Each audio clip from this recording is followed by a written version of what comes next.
Welcome to Lamestage Productions Year in Review. I'm Lambert.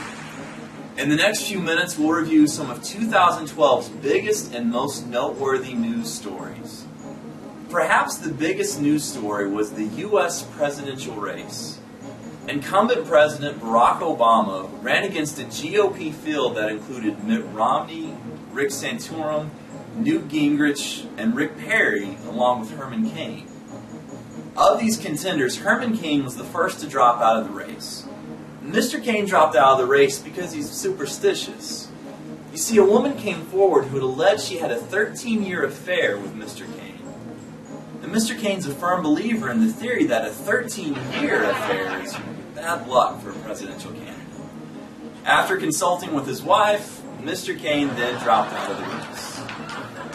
The Texas governor, Rick Perry, believed he had a calling from God to run for president. Since Mr. Perry failed to land the GOP nomination, either God got a wrong number or was making a prank call. Along the way, Mr. Perry made news during one of the myriad candidate debates when he could name only 2 of the 3 federal agencies he would do away with if he was the president. On the bright side, he just proved Meatloaf's theory that 2 out of 3 ain't bad. For a time, Newt Gingrich was the front-runner in the GOP race. To emphasize his commitment to family values, Newt vowed not to cheat on his 3rd wife. He realized that when it comes to GOP presidential candidates, it's 3 marital strikes and you're out. Ultimately, Mitt Romney was able to outlast Rick Santorum. Along the way, Mitt ran into various problems.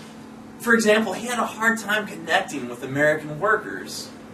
Fortunately for him, there weren't that many of them. Also, a tape was found where Mitt basically called 47% of Americans moochers. Mitt finally acknowledged his statement was inelegantly stated. Apparently, when you indicate people are bums, you're supposed to hold out your pinky. Of course, Barack Obama won the presidential race, which was contrary to what Republican polls predicted. It was a case where political pole dancing proved very costly. Despite the disappointing election results, strategist Karl Rove said he wasn't going anywhere, possibly because he was afraid to start his car. In sports, the New York Giants won the Super Bowl. Winning quarterback Eli Manning went to Disney World, while losing quarterback Tom Brady went home with his supermodel wife. Patriot wide receiver Wes Welker, who dropped a big pass in the Super Bowl, snagged a national commercial.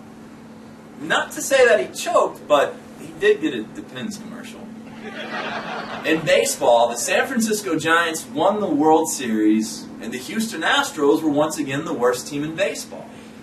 They were so bad, they're no longer in the National League.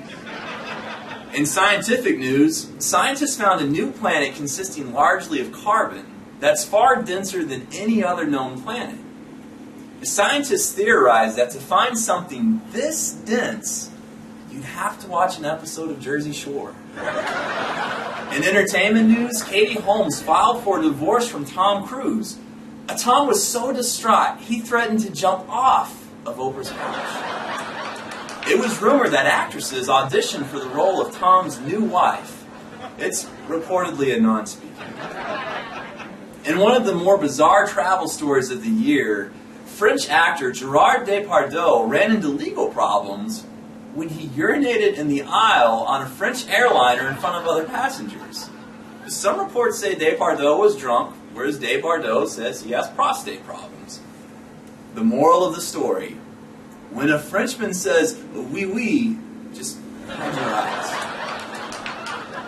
We have an update on this last story.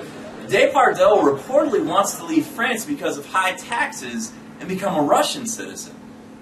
The really good news is that travel won't involve a transcontinental flight, only an continental flight.